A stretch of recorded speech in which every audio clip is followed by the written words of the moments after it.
Welcome, everyone. Thank you for making it to today's community event. Today's topic is solving customer complaints to increase conversion by 23%. This is a very specific use case to Blinkist. Just a quick background on myself. My name is Shiji and I work with product people. I've been at product people for about 8 months now. It's been a very interesting journey. I've gotten the opportunity to work in very interesting projects with very interesting clients.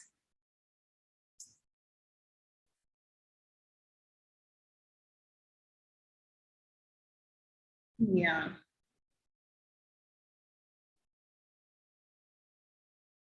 Apologies, everyone. I'm sort of having trouble with my screen. All right, then. So what we do at Product People is very briefly and just very quick words, we help companies discover and deliver great products faster. We have a community of over 8,000 members. And in this community, we encourage our members to share information and knowledge very freely. On a more professional thing, we do hands-on engagements, which usually are on an interim basis of about 3 to 6 months. We onboard fast, we align teams. We onboard fast and we align teams quickly.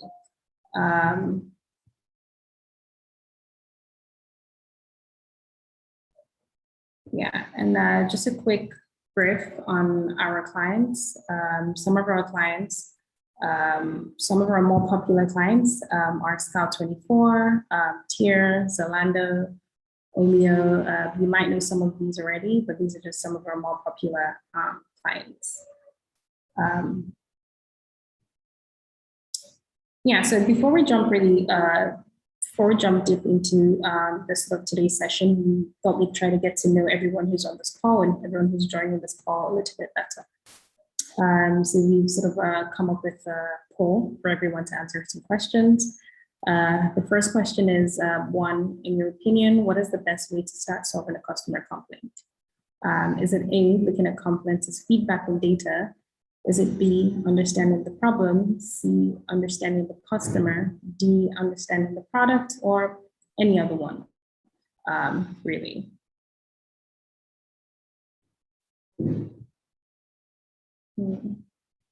Like I said, I'm having a bit of an issue with my screen, so everyone just bear with me while I try to still, get this going. Yeah, so another question we also had, I wanted to get your opinions on just so we could get started really is, what are the most common types of complaints you encounter usually about? 1, bugs and malfunctions, B, privacy and data, C, hidden fees or pricing issues, and D, other. Feel free to answer these questions in the chat sections, the comment sections here on Zoom, YouTube, or wherever you're joining from, really.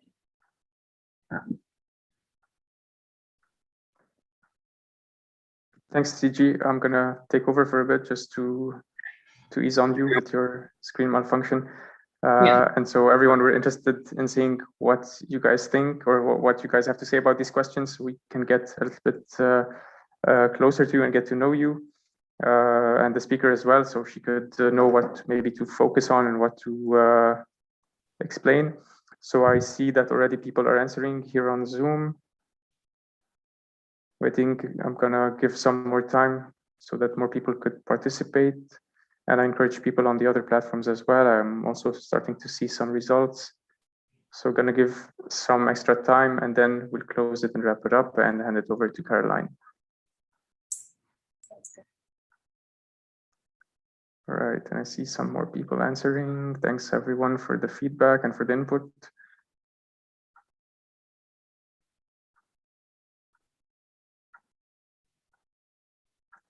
All right, and I'm gonna end the poll now and share the results with you.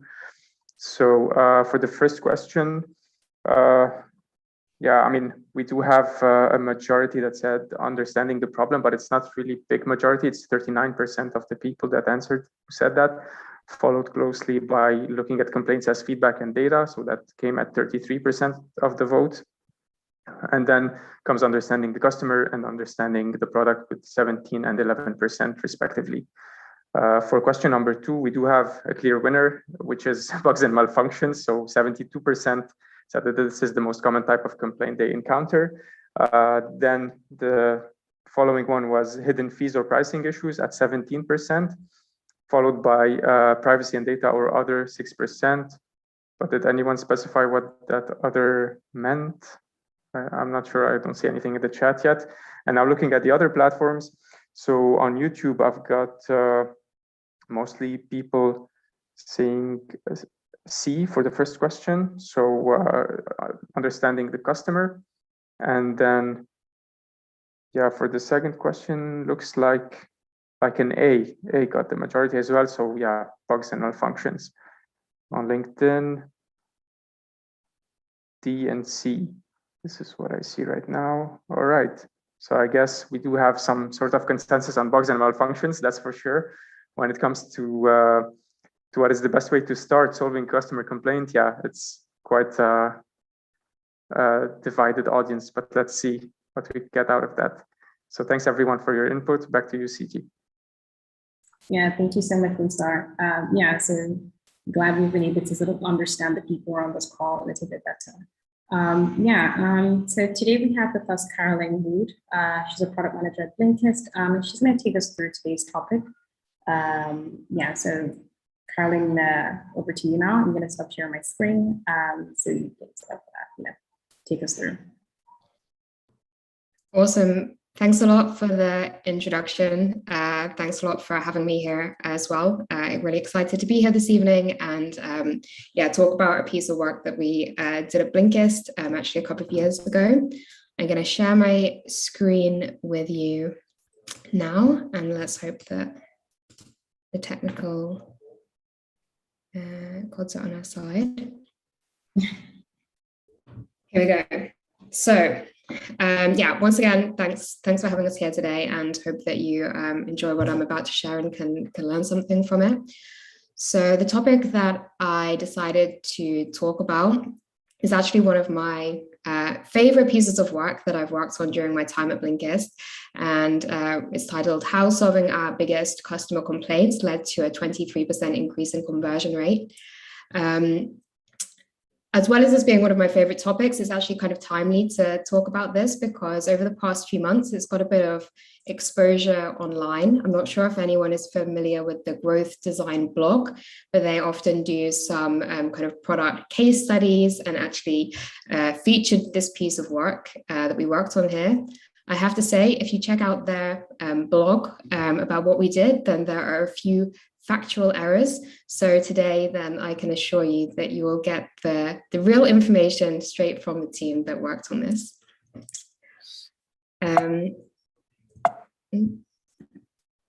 So for anyone who's not already familiar with Blinkist, let me just tell you a little bit about what it is that we do.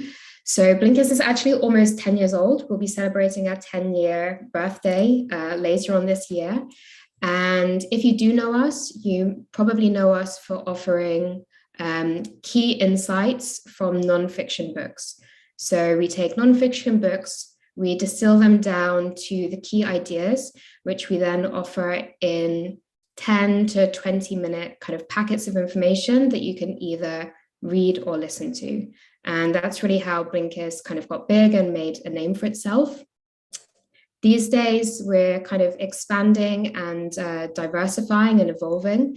So we're really becoming a destination for bite-sized nonfiction content that you can learn from. Recently, we've added to our offering a format called shortcasts. So we do a similar thing for books, for podcasts, where we take cool ideas from podcast episodes and again, shrink them down into kind of 10 to 20 minute nuggets of information and have kind of more exciting stuff happening in this space for you to keep an eye on.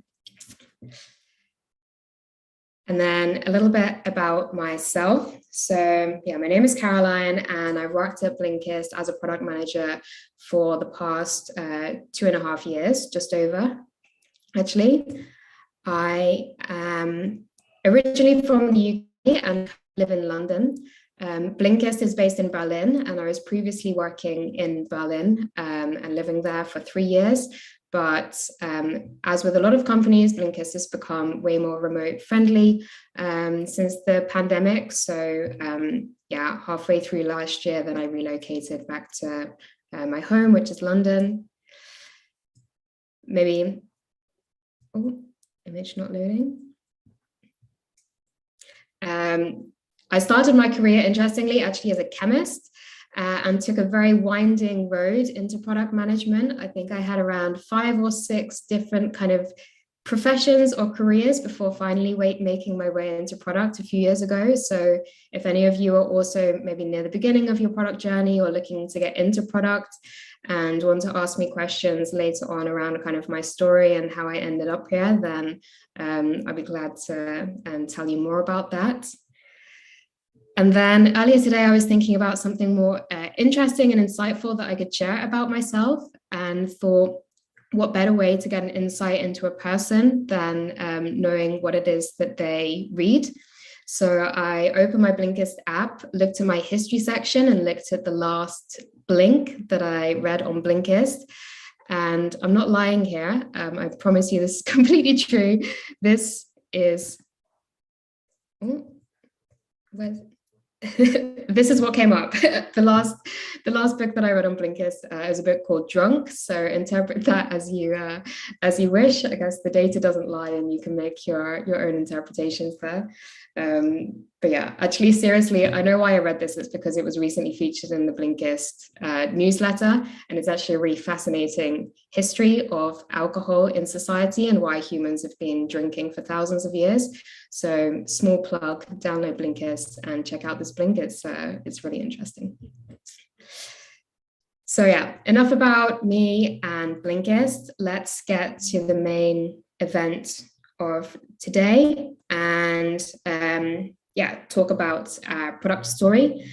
And of course, all good product stories start with a problem. So I'm going to begin by giving you a little bit of background and context on the user problem that we identified, how we came to decide to work on this. So yeah, first of all, you need to know a little bit about Blinkist and the way that our app works. So we're predominantly a mobile subscription app. And when users come to Blinkist for the first time, they go through an onboarding flow, and then we show a paywall, so a subscription screen. And the default option is to subscribe to our 7-day free trial, where you can then have full access to Blinkist Premium for 7 days. And then during this time, our users can make a decision about whether they want to continue and take out a full Blinkist Premium subscription. Sorry, I just need to move something on my screen to see. If they check out Blinkist and decide that they love it, then they take no action. They'll be enrolled into our yearly subscription.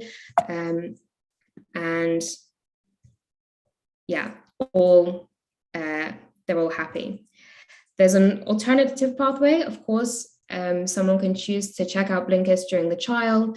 They decide that it's not actually for them. They cancel their subscription. They're downgraded to our basic version. And in this scenario, then also sad for us, but the customer is still satisfied that they got what they wanted. Now, there is a third scenario here, which probably almost all of you can empathize with, which is where you take out a free subscription, you forget to cancel before the trial is over, and then you are stung with a charge for a product that you didn't necessarily want to keep. In this case, it would have been a €80 per year subscription to Blinkist. And at least for our customers, then this led to some of them feeling frustrated, sad, like annoyed, upset. And how did we know this? Well, we saw it very clearly in our customer feedback, mainly in our App Store reviews. So to give you a sense of the feedback that we were getting, Some people were telling us, I feel I was tricked into a year subscription based on a free trial. Therefore, I would advise others against downloading the app. Don't con your audience into paying for a year subscription. It's left a bad taste. I'm too angry to even use it. Warning, you can't get your money back even if you cancel on the day the charge goes through.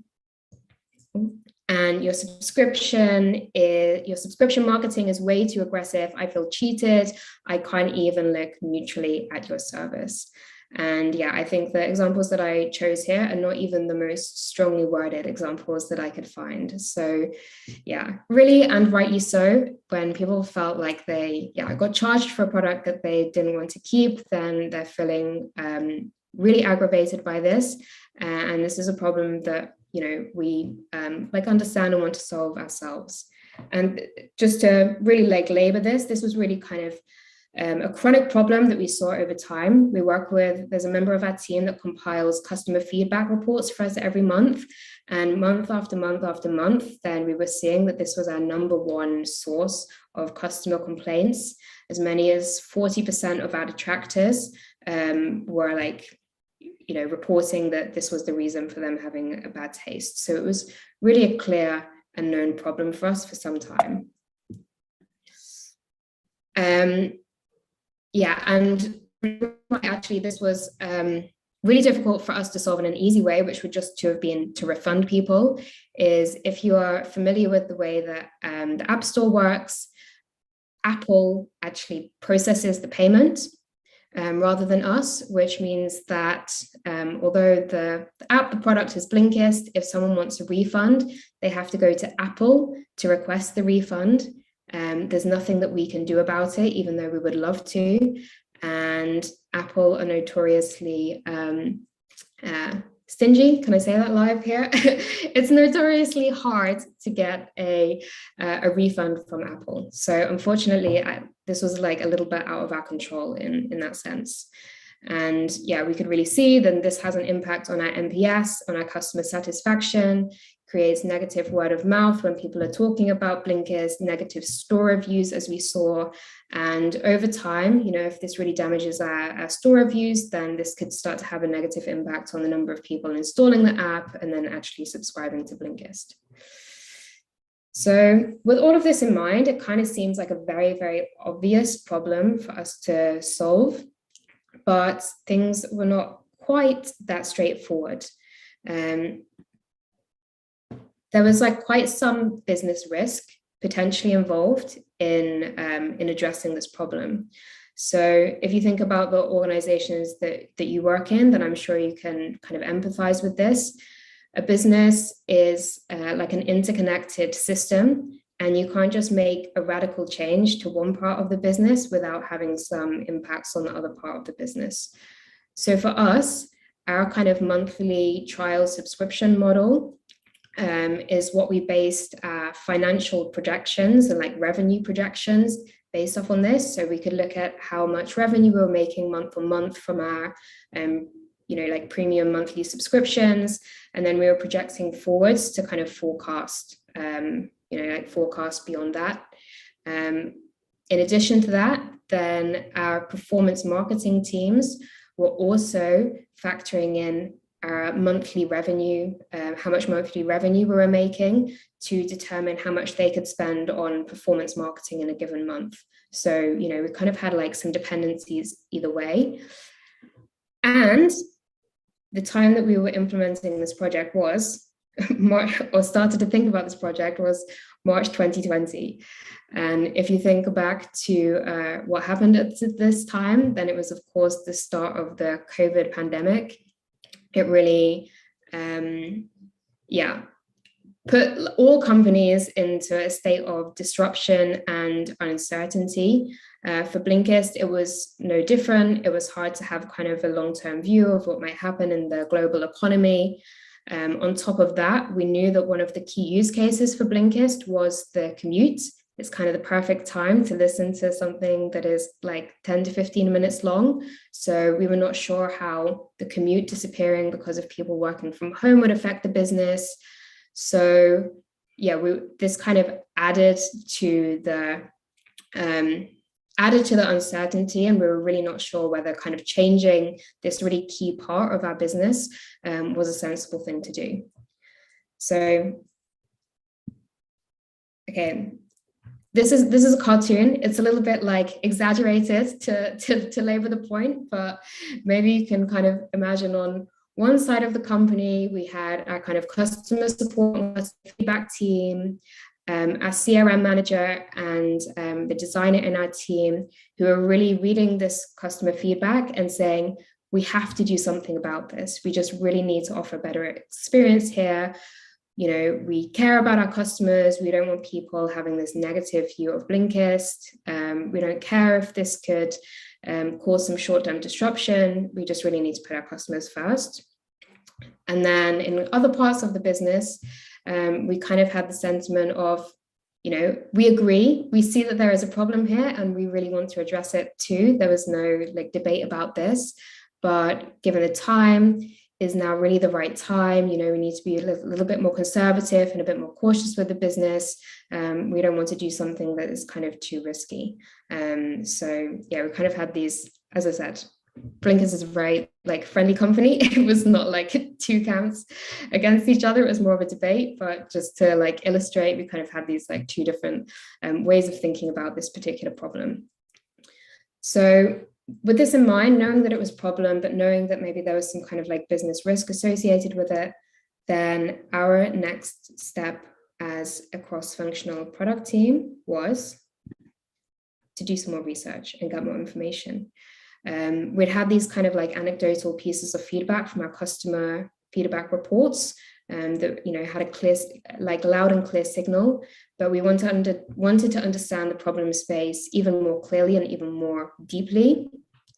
So we went to like the source information ourselves. We went back and looked through all of the historic customer service reports, read all of the qualitative feedback that we got from the app stores, and, you know, like really understood the nuances and the sentiment of what our customers were telling us about this issue. We, in addition to this qualitative data, then we looked into our quantitative data and looked into what we could see and learn from the actual kind of like data and metrics around the new user and trial experience.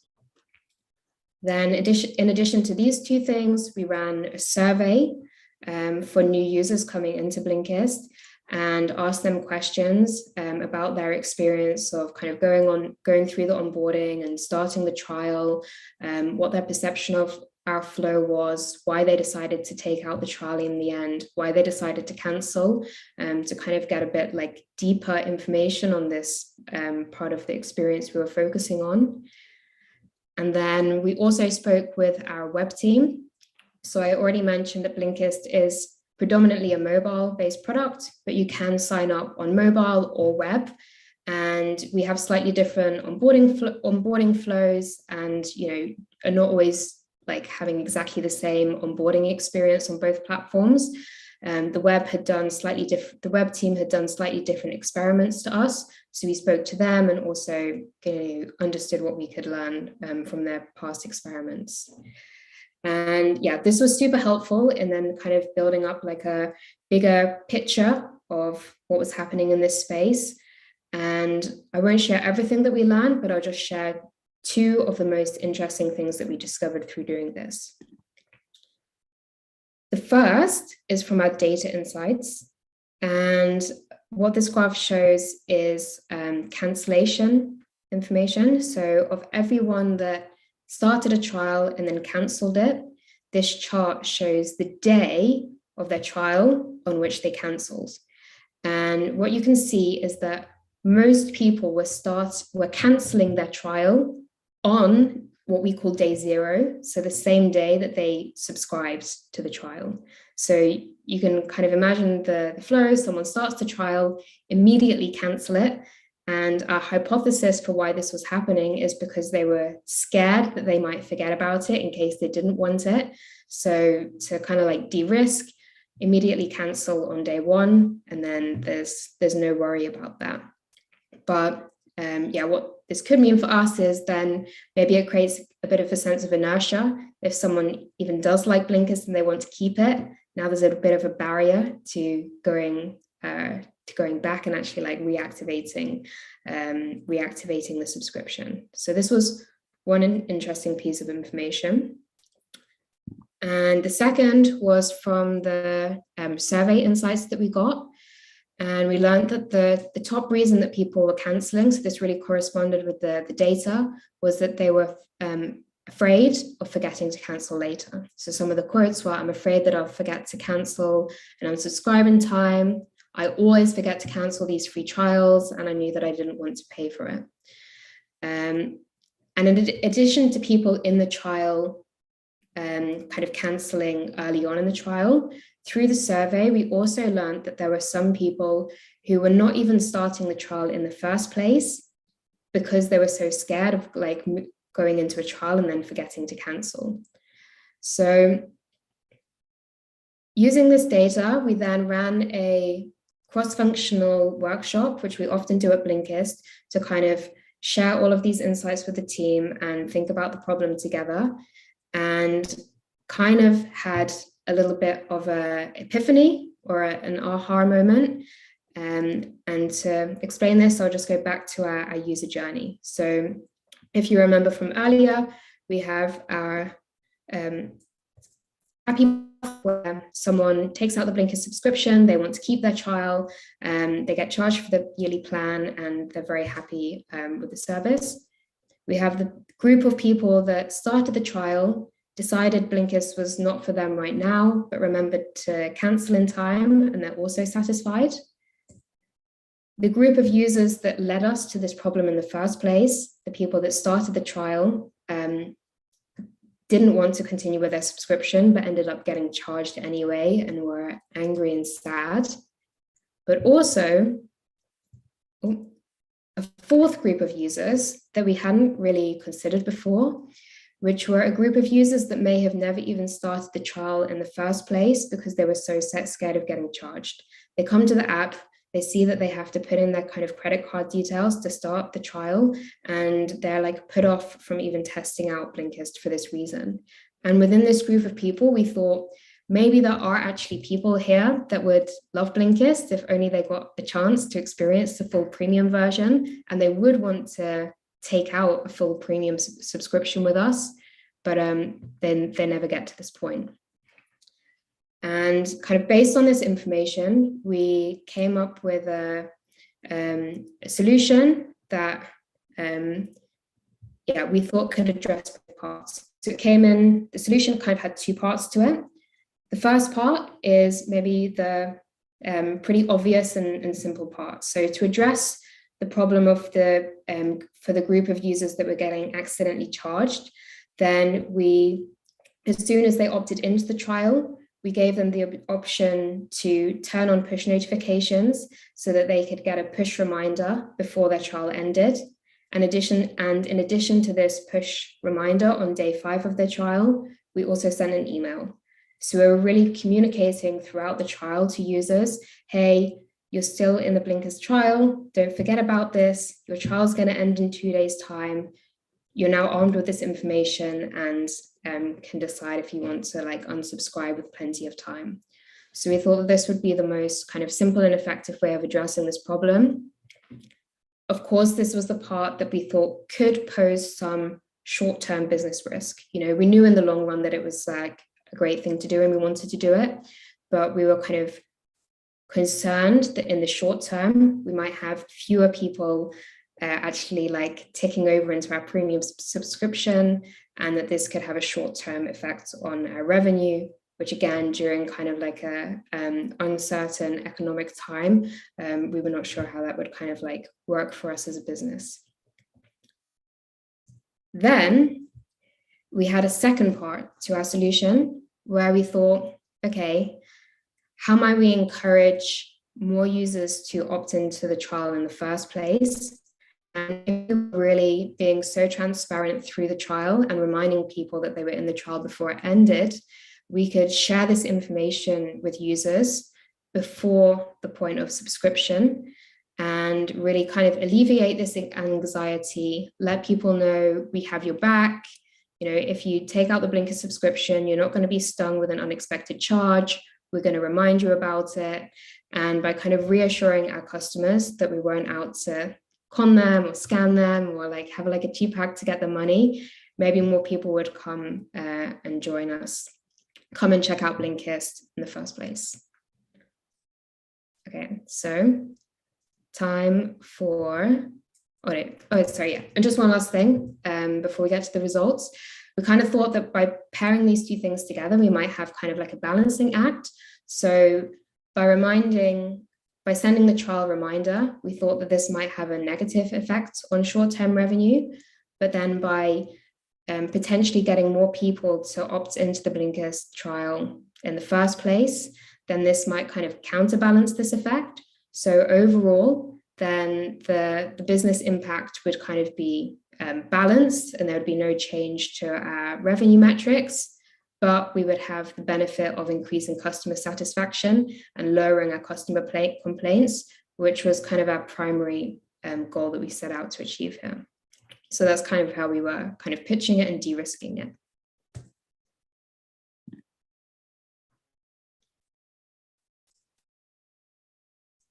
Okay, now for the results. So maybe you can think in your own minds what you think happened here.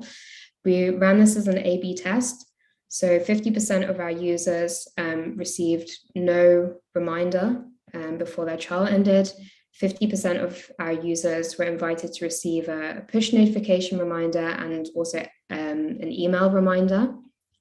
I have to say, we run quite a lot of A/B tests at Blinkist, and this is the one that I've been most nervous about launching. I remember when we launched this, I was emailing the marketing team and all of the stakeholders and reassuring them that we were going to keep our eyes like firmly on the metrics. If anything looked as though it was having some kind of like negative consequences on revenue, I reassured them that we could stop the test, and that we were really being extremely cautious about this during a turbulent time. In the end, this was all unfounded, because to our surprise, we actually had fewer people cancelling their subscription during the trial, which meant we had an increase in overall subscriptions.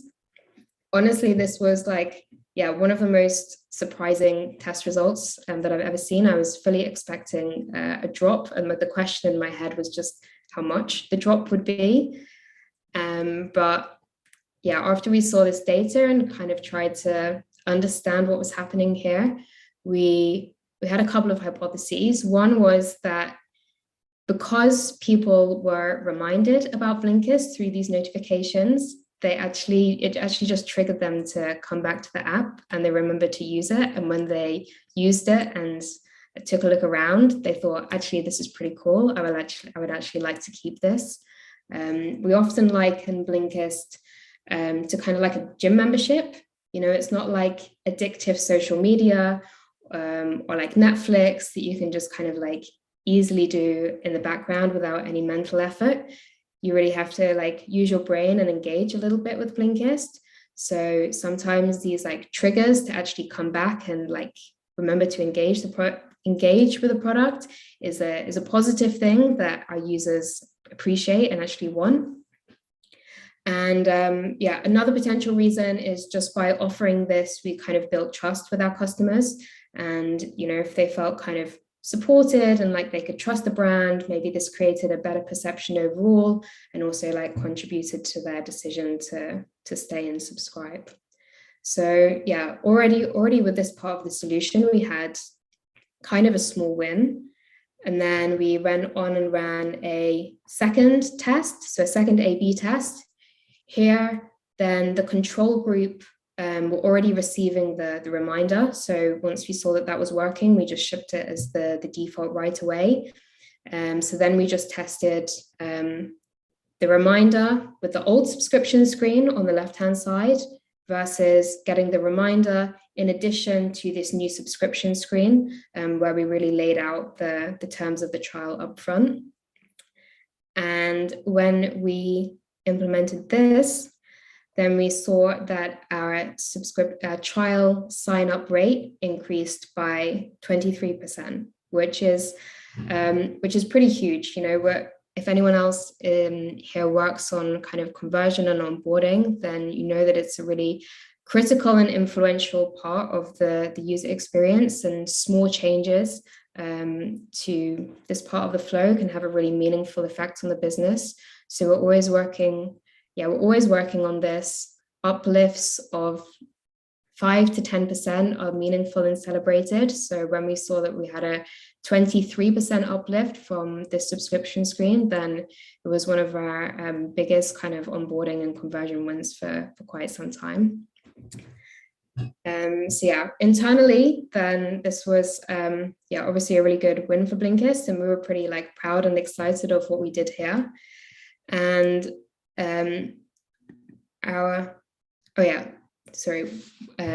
of course, going back to our original intent, it was not actually to increase our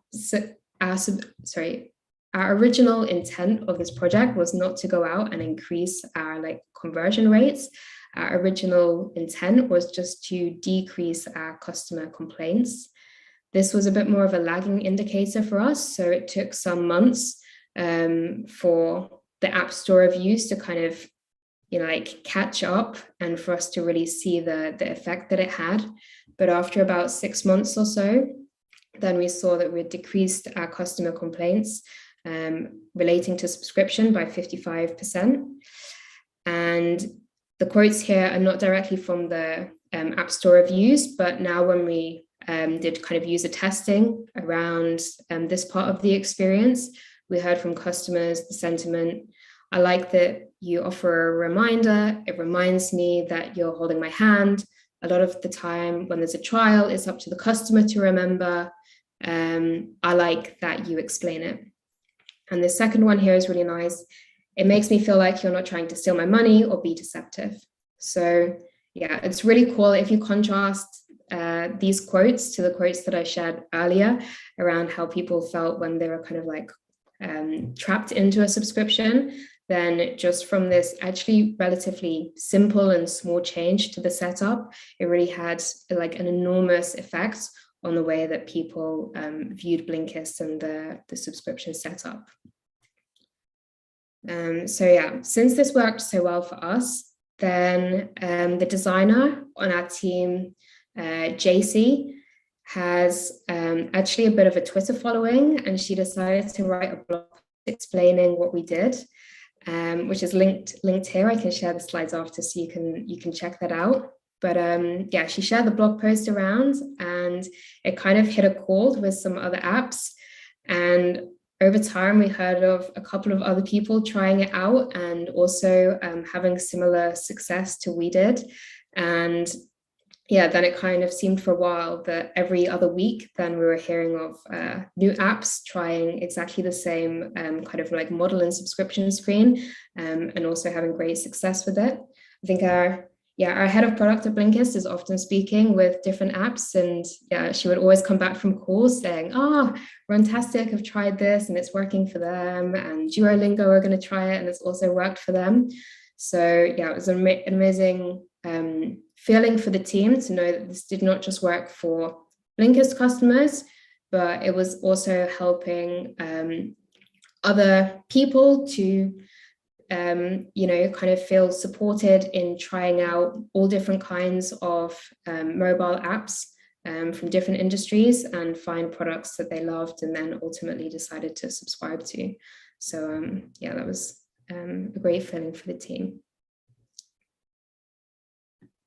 Then yeah, just to close and wrap up, I thought I'd share 3 reflections and kind of learnings from this project, and all of them are quite cheesy and actually very simple, but I suppose it's maybe the simple and obvious things that are actually the most powerful when applied well. The first is that cross-functional collaboration leads to the best outcomes. So really it was our team member who writes our customer feedback reports, surfacing this customer complaint month after month after month and really raising this issue that brought our attention to it. And then in addition to that, our designer and CRM manager who really listened to this and championed the cause and said, like, this is really something important that we should work on. So this is where the initial idea came from. But then I also mentioned earlier that, you know, we had some kind of like concerns around the risk of doing this from the kind of more the marketing side of the business and the leadership team. And this actually was great as well, because it forced us to be really cautious, forced us to be really rigorous, to really think about how we could find the best solution to this particular problem. And that kind of pressure and questioning that we did to kind of de-risk it, I think also contributed to the solution that ultimately ended up being successful. So yeah, number one, getting minds from all across the business with different perspectives really does lead to the best outcomes. The second, again, super obvious, we all know, putting the customer first always pays dividends, and kind of building trust and respect with your customers is good for the business. It's kind of like the number one rule of business, but then when you get caught up in targets and KPIs and OKRs and strategic goals each quarter, you know, it can be so easy to lose sight of the customer and putting the customer first and focus a little bit more on the business side of things, which is of course important to keep the lights on and keep the show running. But what we found with this initiative is really when you put your customer first and think what is best for them, and focus your efforts around that, not only does it create a better product in the eyes of the customers, but it's good for the business as well. And then, thirdly and finally, there was kind of, a point in this initiative where, you know, we had two different opinions on whether now was the right time to tackle this problem. And it really came down to just opinion. You know, some people felt we really need to do this. Other people felt maybe now is not the right time. And in order to move forwards in that situation, the most helpful thing was to just get more evidence and real information rather than let it be down to opinion. So when we went and collected as much evidence as we could from our existing research and information, that really helped in kind of formulating a good plan. And then by running kind of A/B tests progressively, running experiments, and then letting the data guide us, then we were able to take something that felt a little bit scary and kind of break it down into small steps, and kind of move the project forward this way. So these are my 3 learnings that I wanted to share.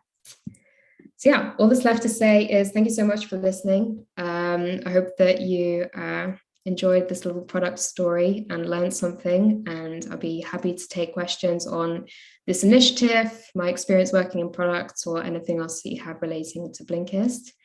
And just one final thing before we go into questions is that Blinkist product team is currently hiring. So if you are looking for a new role in product, then feel free to email myself at caroline@blinkist.com or our head of product, evelyn@blinkist.com, and get in touch and we can see whether there's a role that fits with your experience. Right. Thank you so much, Caroline. If you don't mind, I'm just gonna share my screen.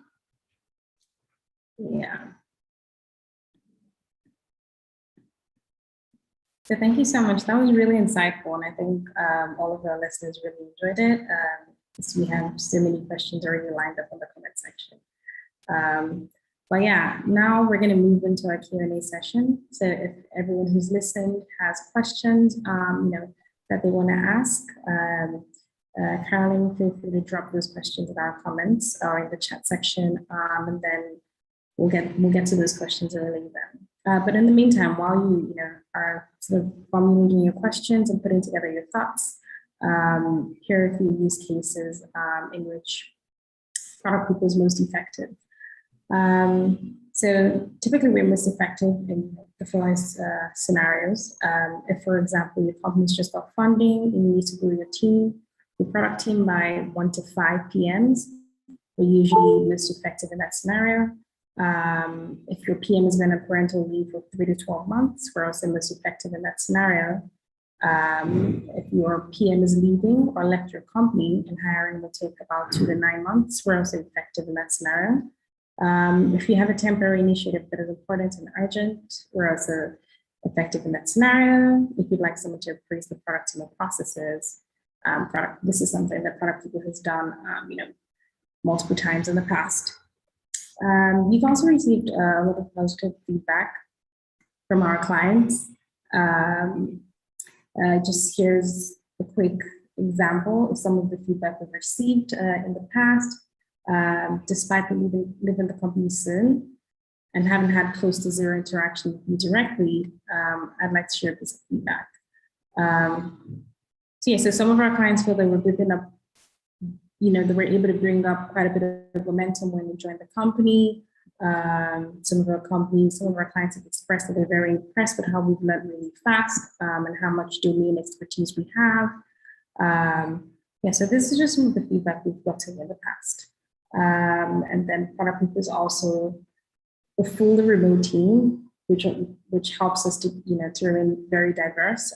We have staff working from different parts of the world, across Europe, across Africa, and in a number of places across the world, really.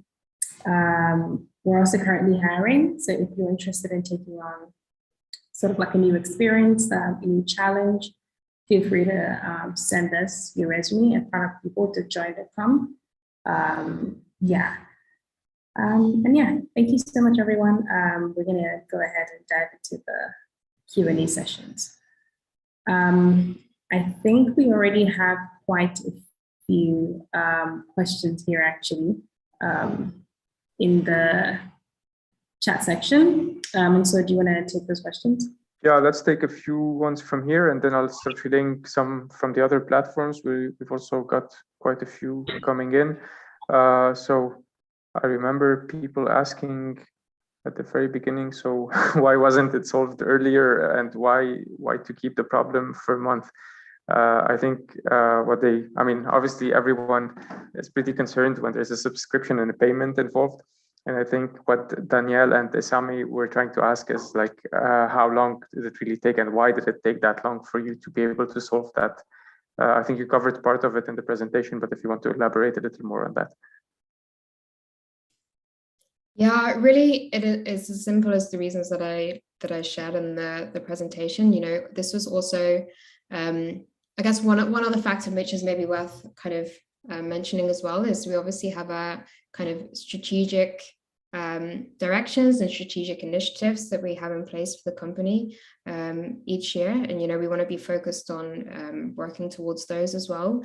And this is something kind of separate from that kind of came in from the side. It surfaced through our customer information, and it didn't necessarily fit into like the core themes that we're working on. So it also takes a bit of time to first of all notice that it's a trend.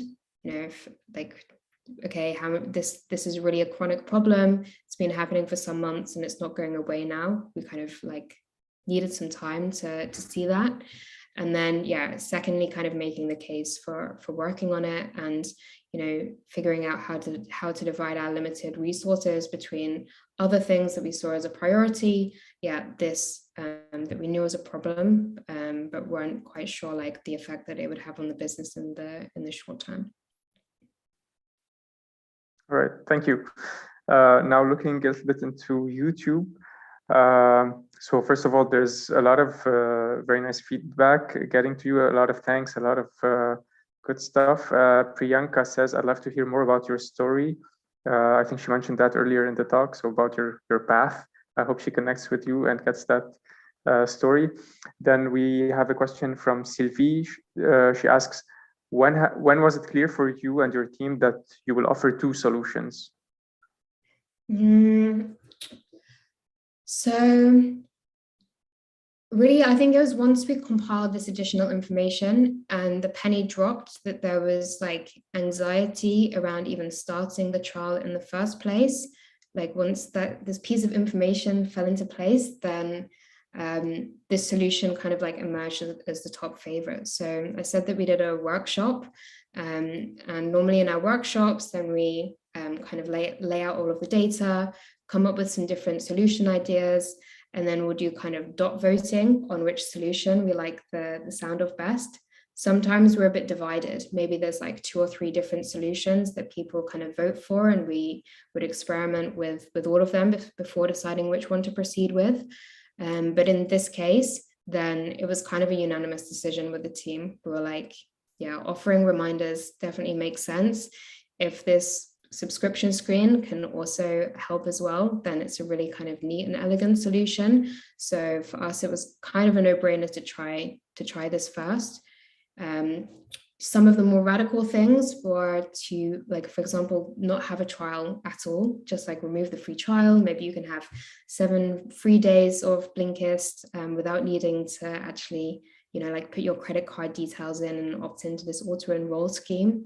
But this would have been even more radical and even more risky. So this really kind of, for us, felt like the first thing to test that was still a bit of a risk, but didn't depart too much from our existing model, but that we felt could still kind of address the solution. So yeah, not always the case, but for us here, then the solution emerged kind of quite organically for the team. Yep. All right. Cleared. So then I'm going to jump back here to Zoom. I see some similar questions between both platforms, so I'm going to combine them and ask them later. But meanwhile, I'm going to jump to this one. So Salwa is asking, I'm wondering whether building trust with customers has contributed to a higher long-term user engagement. Do you have enough data, or has enough time elapsed for you to be able to answer that question? Yeah, that's a great and difficult question. I have to say, like, the honest answer is, like, I'm not sure that I can tie a direct thread from making this change to there being a definite boost in engagement. By the time, we have a yearly subscription, so this is a whole year later, and people have had a whole year of experiencing Blinkist before their renewal time comes up. So there's so many other contributing factors in there. I think ultimately it's probably this specific screen is probably not having a huge effect on engagement overall. It will really be down to the core experience of the product, and if you're getting value from Blinkist day in, day out.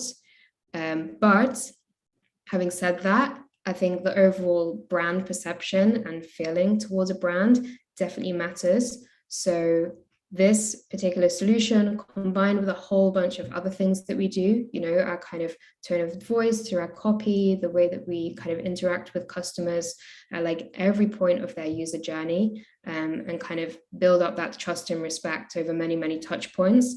I'm sure that does have a contributing factor, but we have not done any kind of like data analysis to try and quantify the exact engagement effect of this so far. I'm sure you will. Yeah, it's yeah. a question, and I want to dig into that theme moving further. All right. Now jumping back to YouTube, where Maria is asking. So my question is regarding the setup of the A/B testing. For how long did it last? Days or weeks? And was it a 50-50 split for all new customers? Yeah, so we typically run our A/B tests for about a week to get to significant results, and this was the case for this specific test. We monitor them day by day, and sometimes, if we see really clear result emerging earlier, we might stop them a bit sooner than that. But roughly, it's almost always the case that it's around a week for new users. And yeah, in this instance, that it was a 50-50 A/B test. This is also the norm for us as well. Sometimes we will do an ABC test, but yeah, normally a 50-50 split is what we do.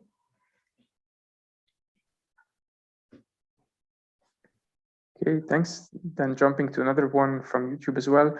Andrea is asking, how do you feel about addressing key design principles first before investing time in discovery and experimentation on UX approaches?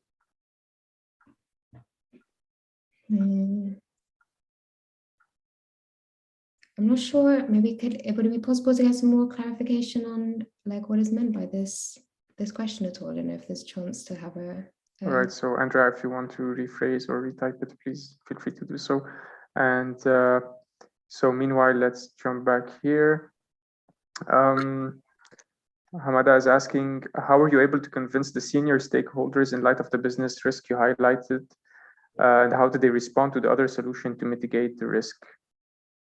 Yeah, so yeah, I think part of the answer is actually in the question. So having this second part of the solution to mitigate some of the risk and to say, hey, you know, we want to implement these reminders. This could have some like negative effects on short-term revenue, but we have part two of a solution, which could actually kind of counterbalance this, was already helpful.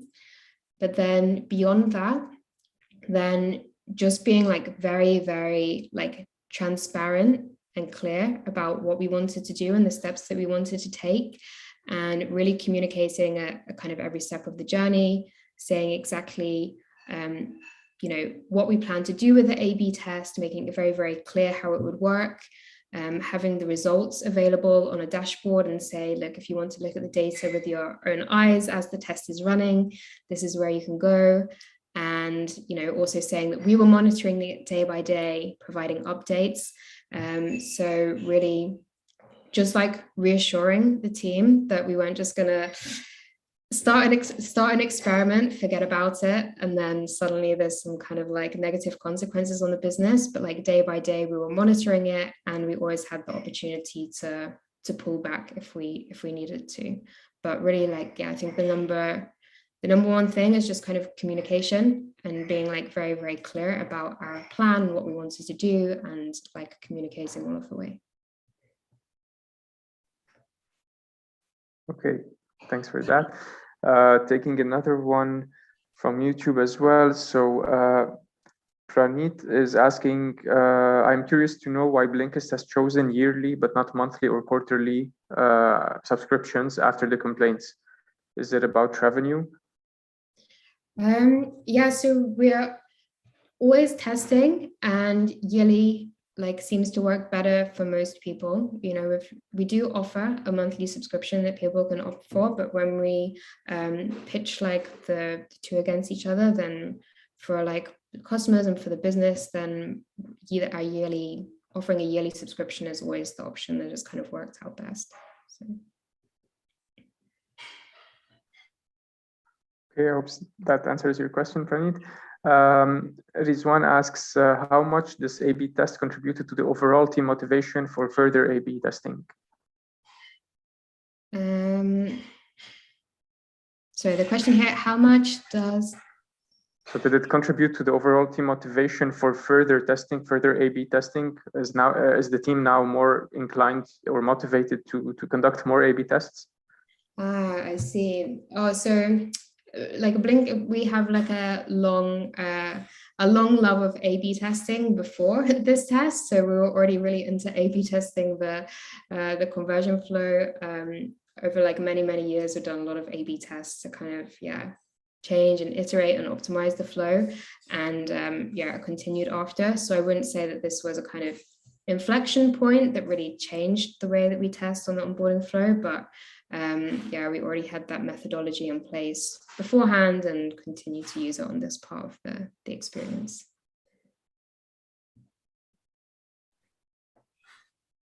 Okay, thanks.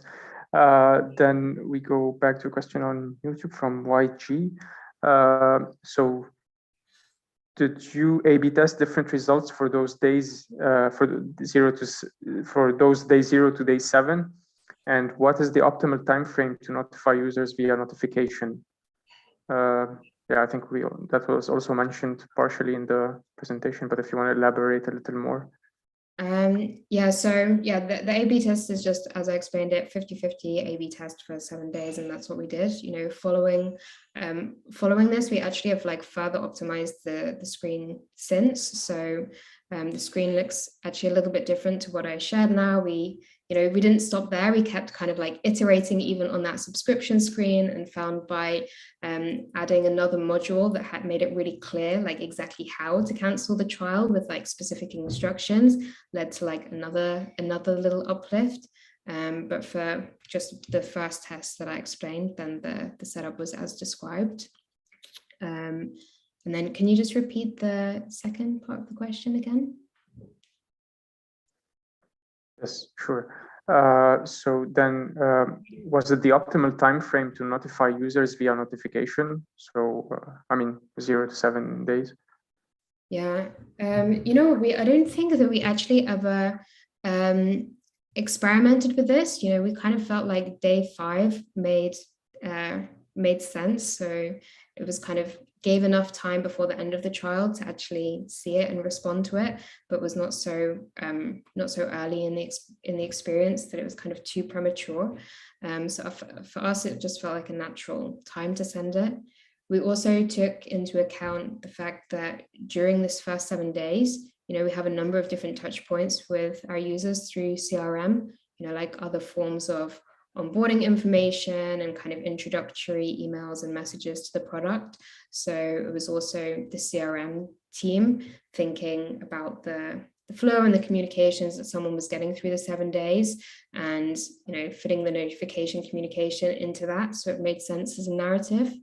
So yeah, I'm not sure if we were to move it to a different day, if that would actually have any effect, but it just kind of feels like a natural point in the user experience to offer this. All right, thanks.